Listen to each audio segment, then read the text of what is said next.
Magandang araw sa inyong lahat. Para sa bagong video na ito, iniimbitahan ko kayong samahan ako sa isang 24 oras na bivouac. Sa lagay ng panahon, inaasahan natin ang salit-salitang pag-ulan at pagliliwanag. Ang mga kondisyong ito ng basang lupa at medyo malamig na temperatura ay magpapahintulot sa akin na subukan at sana ay mapatunayan ko. Isang magaan at versatile na tulugan na pinagsasama ang tarp, poncho liner at poncho para maisagawa ang pagsubok sa mga kondisyon na malapit sa aktwal na operasyon. Magsisimula ako sa 4 na oras na matinding azimuth na lakad kaya iiwasan ko ang mga daan at landas. Sa parehong paraan gagawin ang pagbabalik. Kaya sinasadya kong ilagay ang sarili ko sa kaunting pagod para masubukan ang gamit at mapabuti ang pagbabalik.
Sa tingin ko, dito ako magtatayo ng kampo ngayong gabi. Magiging simple lang ang kampo, makikita ninyo, sabay nating titignan kung paano ko ito itatayo. Napaka-humid, medyo pinagpawisan pa nga ako kaya kailangan talagang magpaapoy ako para magpainit at matuyo, lalo na ang mga gamit.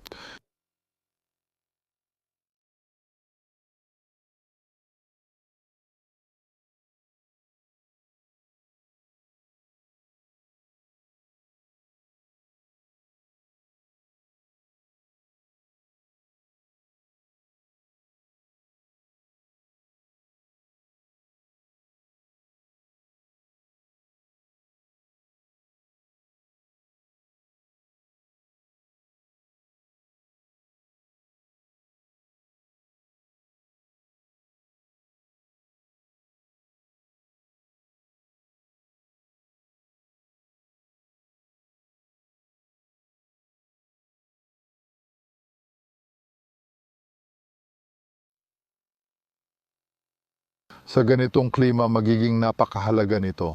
Gumawa ng silungan para maprotektahan ang sarili mula sa ulan at masamang panahon. Pangalawa, magpagawa ng apoy para matuyo ang sarili, magpainit at kung sakali makapagluto ng pagkain. Pagkatapos mamimitas tayo, titingnan natin ang paligid at sisimula nating ayusin ang kampo. Dito, alam ko na may sapa ng mga 300 metro ang layo at hindi ako nasa daanan kung saan madalas dumaan ang mga hayop. Sa totoo, hindi naman malalaking hayop. Marami ring berries at kaunting makakain tulad ng kabute dito. Kaya dito, sapat ang mga kailangan, magiging madali ang mag-set up at maghanda para sa gabi. Itatayo ko ang tarp sa totally closed setup. Ang tarp ay 3 by 3 metro na ripstop. Alam kong magkaka-condensation ako sa gabi dahil totally closed ito. Pero kapag umulan, mas komportable, totally waterproof, at mas maganda rin ang thermal insulation.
ang conifer ay maaring gamitin para gumawa ng ganitong klase ng insulation.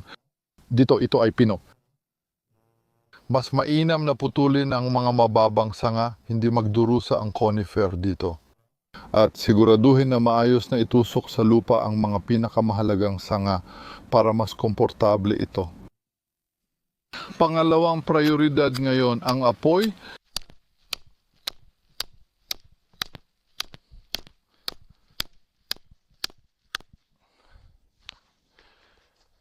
Gagawa ako ng apoy sa hukay.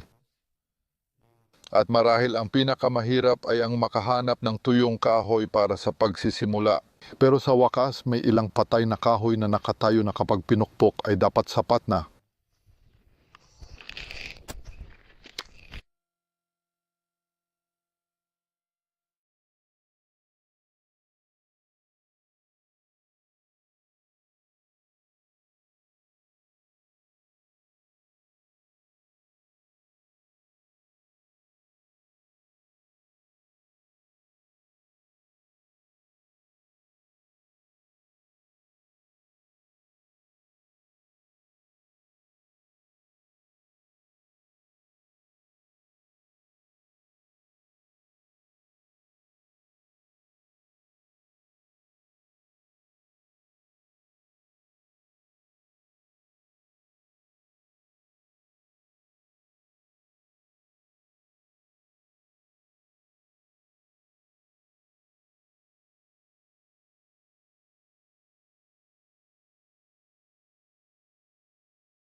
Kaya ngayon, gagawa ako ng ventilasyon gamit ang piraso ng kahoy sa gilid.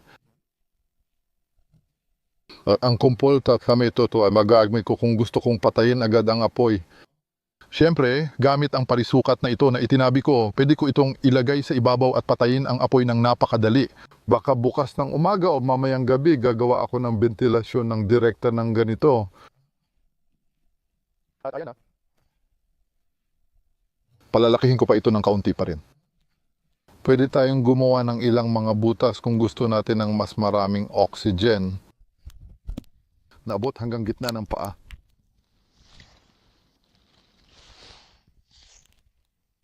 Ayan, ito ang uri ng apoy na tinatawag nating hukay na apoy o Dakota fire. Kaya lahat ng ito, kahoy na nahanap ko sa gubat, kakakuha ko lang. Medyo natagalan din ako sa pagkuha nito. Puro patay na kahoy lang ang natira kasi basang-basa na ang iba.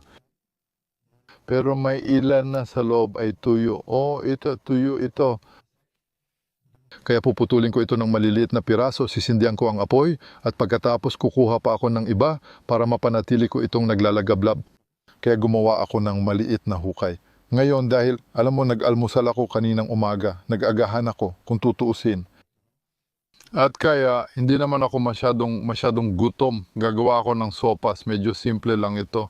Ngayong gabi, may nakita akong kabuti at susubukan kong mamitas ng ilan. Hindi ako magtatagal doon. Hindi ako kakain ng marami ngayong gabi, kaya para lang mainitan ako at makainom ng medyo mainit-init na inumin. Kaya magpapaliyab ako ng maliit na apoy. Ngayon na nagsimula na ang apoy, mag-ayos na ako. At ang poncho at ang liner ng poncho, para makagawa ako, isang klase ng maliit na kumot. Pero syempre, napakanipis lang nitong kumot. At ilalagay ko ito sa mga sanga ng pino na nagsisimula ng matuyo ang mga dahon. Ngayon, dahil din sa apoy kahit kaunti. Ayan. Pagkatapos aalis ako para mamitas ng kaunti. Ayan, ilalagay ko rin ang kandila para sa gabi.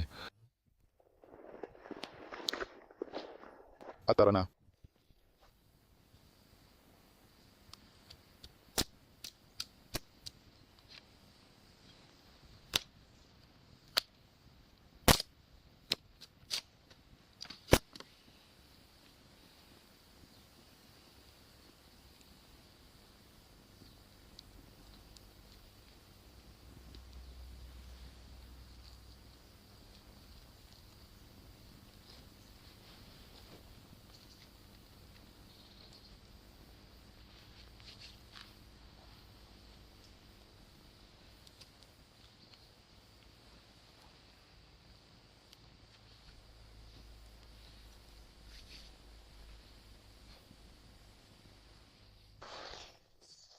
Sinuwerte ako at hindi umulan.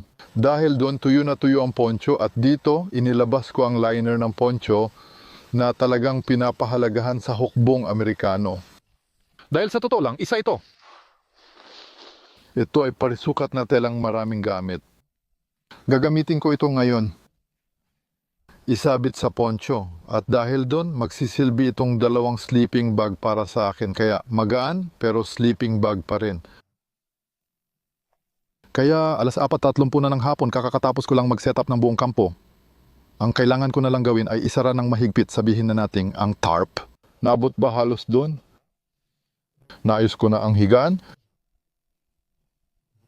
Ang poncho at ang liner bilang sleeping bag, mayroon din akong bivitac na ilalagay ko sa ibabaw dahil nagsisimula ng lumamig, mga 8 degrees na ang temperatura. At ramdam mo na lumalamig na kahit na nainitan ako ng maayos dahil sa apoy. Ayan, ngayon oras na para kumuha ng 2 o 3 maliliit na bagay para may makain tayo ngayong gabi. At pagkatapos, ayun, patayin na ang apoy.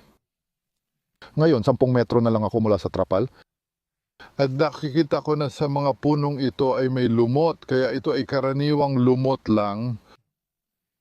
Tinatawag itong lumot ng ensina. Ang tunay na pangalan nito ay Evernia prunastri, kabilang sa pamilya ng Evernia at tinatawag na prunastri. Kaya ito ay talagang nakakain. Para makilala ito, kulay berde ito, minsan ay medyo dilaw. Ang ibabaw ay umbok, ang ilalim ay hukot at ang ilalim ay mas maputla kaysa sa ibabaw. At iisa lang ang pagkakadikit nito, kadalasan ay iisa lang ang pagkakadikit. Maari itong nakataas o nakalaylay pero hindi kailanman higit sa isang pagkakadikit. Sa antas ng balat ng puno, maari itong mabuhay sa mga patay na puno, pero maari rin sa mga malulusog na puno. Kaya kukuha ko nito. Mag-ingat kayo, gayunpaman may 3 uri ng lichen na napakalason. Lahat sila ay kulay dilaw, kadalasan sa mga lugar na bulubundukin o semi-alpine. Para sa 2 sa kanila kahit papaano, kaya iwasan natin ang mga dilaw na lichen. Lahat ng iba pa ay mukhang nakakain. Ngayong gabi, ang pamimitas ay tumagal lang ng 10 o 15 minuto. Kaya nakahanap ako ng lichen, nakahanap ako ng kulemel na magbibigay ng lasa sa lichen. Pwede rin akong magdagdag ng plantain lanceole o mga ganitong bagay. Dahil marami nito dito. Nakahanap ako ng maliliit na ligaw na mansanas na parehong mapait at maasim, hindi masyadong masarap.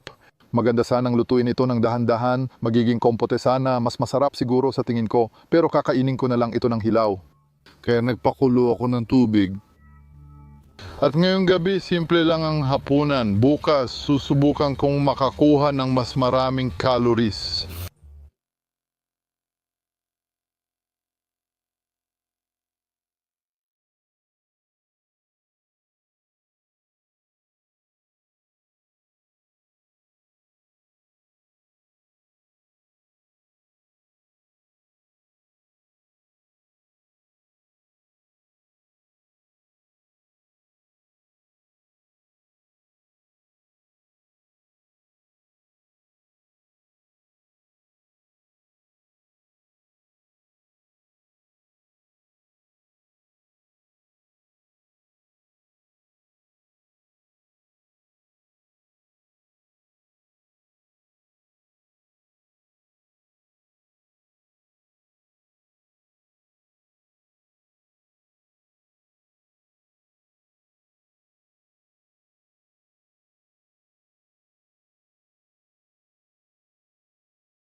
Nakakuha ako ng serepole, kaya iba na ang lasa kaysa sa conifer. Ayos, makakagawa ako ng masarap na tsaa.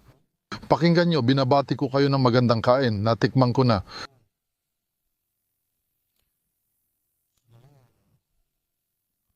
Ang mga kabuti na talaga namang masarap.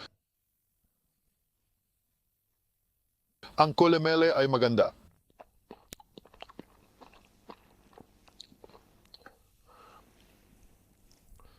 Kaya ang liken,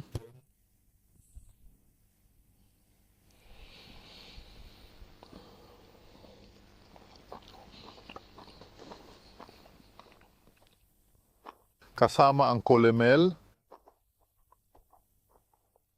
halos wala itong lasa. Medyo may pagkalupa ang lasa, pero wala talagang kapaitan. At yan, talagang napakagusto ko.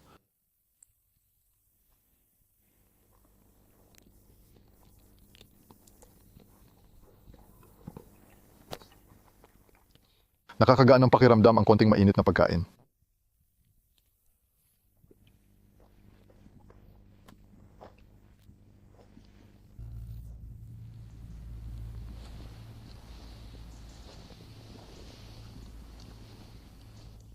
Bago matulog, isang masarap na maliit na tsaa ng serepole. Napakasarap, napakalambing. Medyo matamis.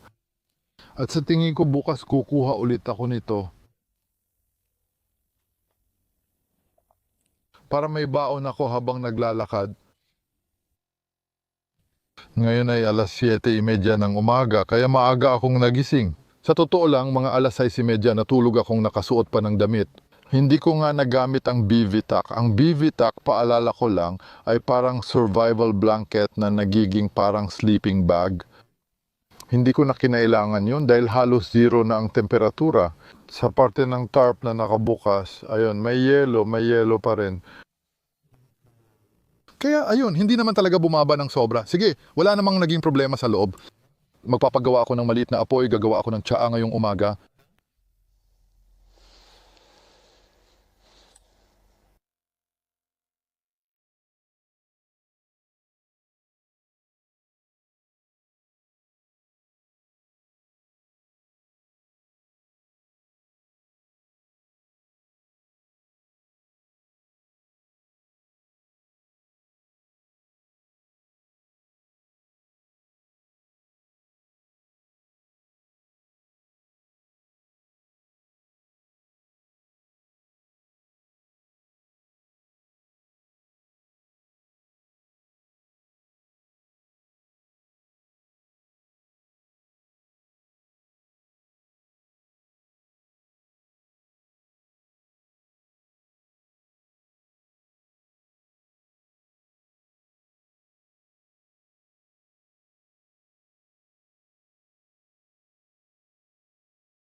Kanina umaga, pumunta ako sa sapa at kumuha ng malinaw na tubig kaya hindi ko na sinala. Yung sondag kawinson ay pakukuluan ko ito ngayong umaga para malinis ito at magamit ko sa paggawa ng tisaa. At pagbalik ko, pagdaan ko ulit sa sapa, kukuha ulit ako ng 75 cl at lalagyan ko ng mga tableta para sa paglilinis. Para sa maghapon, 8:15 na, medyo nahuli ako, plano ko sanang umalis ng 8:00. Kailangan ko na lang patayin ang apoy. Dahil sa tipak ng lupang itinabi ko kahapon, kinakain ko ang huling natitirang ligaw na mansanas. Nilinis ko na ang bahagi ng lupa, inayos ko na, medyo basa pa rin ang trapal, marami ring namuong tubig sa loob, pero ayos lang, inaasahan ko na yon. Pag naibalik ang tipak ng lupa, walang mapapansin ang mga dadaan. Medyo mahirap hanapin ang apoy sa hukay. O napaka ng damo at may maliliit na tipak dahil sa patpat, pero di naman masyadong halata. Tutubo ulit yan.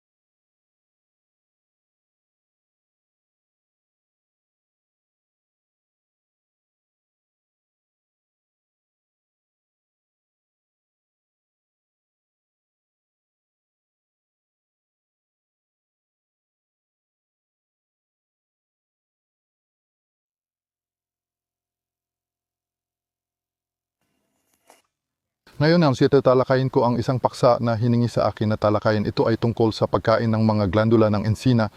Dito, ito ang Carcus robur. Ito ang karaniwang ensina sa ating mga rehiyon sa Timog Kanluran. Dito sa pagkakataong ito, dapat nating malaman na may iba't ibang paraan ng pagkain ng mga glandula. Ipakikita ko sa inyo ang pinaka-basic na technique, ang technique na itinuturo sa survival na kung saan kinakain ang mga glandula ng hilaw. Pwede mo itong kainin habang naglalakad at magpatuloy sa paglalakbay. Buwaga, dapat mong malaman na ang glandula ay napakatanik at dahil dito ay napakapait. Kaya maraming tao ang nagsasabing hindi ito makakain at dinudura nila, pero sa totoo lang, posible naman itong kainin. Una, may dapat gawin, piliin ang tamang klase sa parehong lugar. Para sa parehong uri ng ensina, magkakaroon ka ng mga ensina na magbubunga ng napakapait na prutas at may iba namang ensina, ibang klase, na magbubunga ng mga bunga na mas madaling kainin. Kaya para sa ganitong paraan ng pagkain na hilaw, talagang kailangan, ito talaga ang magpapakita ng kaibahan. Kailangan mong hanapin ang tamang klase. Sakto lang ang pagkamapakla at mapait. Kaya para magawa ito, siyempre alisin mo muna ang unang balat.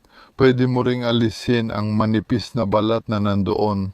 Sa dami ng mga nahuhulog na bunga ng ensina ngayon, makikita nating may ilan ng tumutubo. Kaya mas maganda pa sila, mas masustansya pa sa panahong ito. At kailangan mong dahan-dahang nguyain. At higit sa lahat, hindi mo dapat durugin ng todo ang bunga ng ensina. Kailangan mo lang itong durugin ng bahagya ng hindi masyadong naglalaway. At sa ganitong paraan, makakain mo ito. Kaya sa simula, sa kahit anong kaso, medyo matigas pa rin ito. Pero pag 5 o 6 na ang nakakain mo, ramdam mo agad ang busog. Napaka nakakabusog nito at makakatulong ito sa iyo na magpatuloy ng walang problema. Isang maliit na payo, kapag nakakain ka na ng isa, tapusin mo sa pamamagitan ng pagkain ng isang hinog na prutas, isang sinorhodon o kahit mga dahon ng rimas. Kahit ano pang katulad niyan, kahit kaunting dahon ng kulitis, makakatulong lumambot ang lasa. Subukan mo pa ring laging may dalang kaunting tubig. Sa totoo lang, dapat laging may dalang inuming tubig. Kung may mangyari tulad ng sugat, laging magtira ng kaunting tubig sa bote. Totoo ng technique sa pagkain ng bunga ng ensina, isang survival skill na bihira pero dapat ituro. Kain na tayo kung ganon. May kaunting lasa ng mani. Bago pa dumating sa akin ang malas,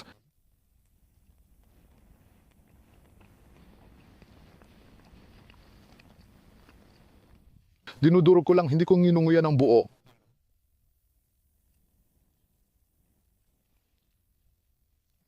At itong isa, sobrang sarap. Kailangan nating uminom pagkatapos nito. Sobrang sarap ng mga to. Gayunpaman, ito ay napaka-klasikong oak. Kaya dapat ninyong malaman na ang mga bunga ng oak kapag hinugasan, dinurog, pinisa at tinanggalan ng pait sa pamamagitan ng paghuhugas ng tannins. Hindi na sila madaling matunaw. Hindi na sila madaling matunaw pero ginawa ko yan kaninang umaga.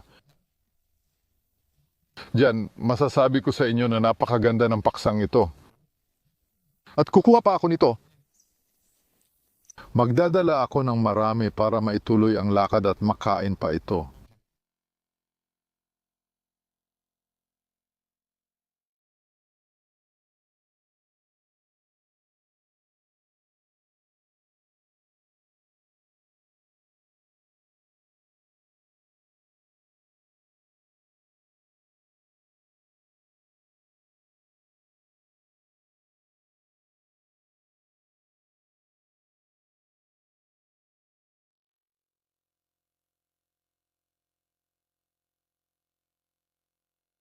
Kaya sinasamantala ko ito. Para makuha ang tubig na ito, siyempre, gagawin ko itong ligtas inumin gamit ang mga tableta. Wala itong amoy pero may kaunting pagkakakulo o pagiging malabo. May ilang maliliit na latak.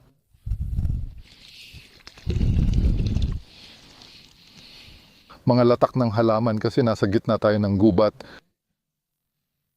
Sa tingin ko may bukal dito kasi kung wala sana ay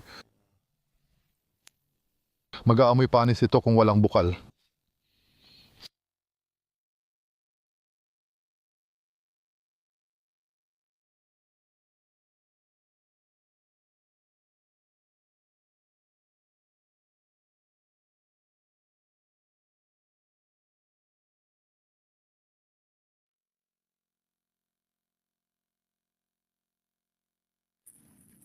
Maganda ang aking napitas at maganda rin ang aking mga natuklasan.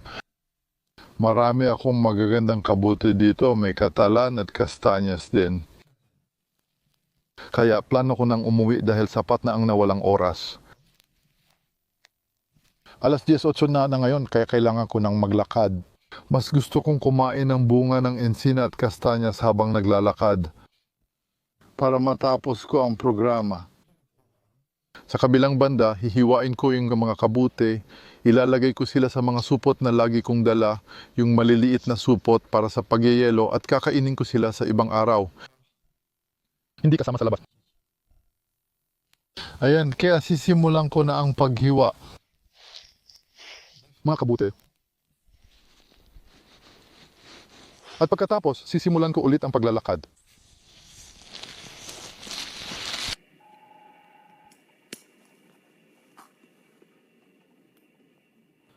Mas maging maingat, siguraduhin mong ihanda ang iyong bag nang hindi ito mag-iingay habang naglalakad.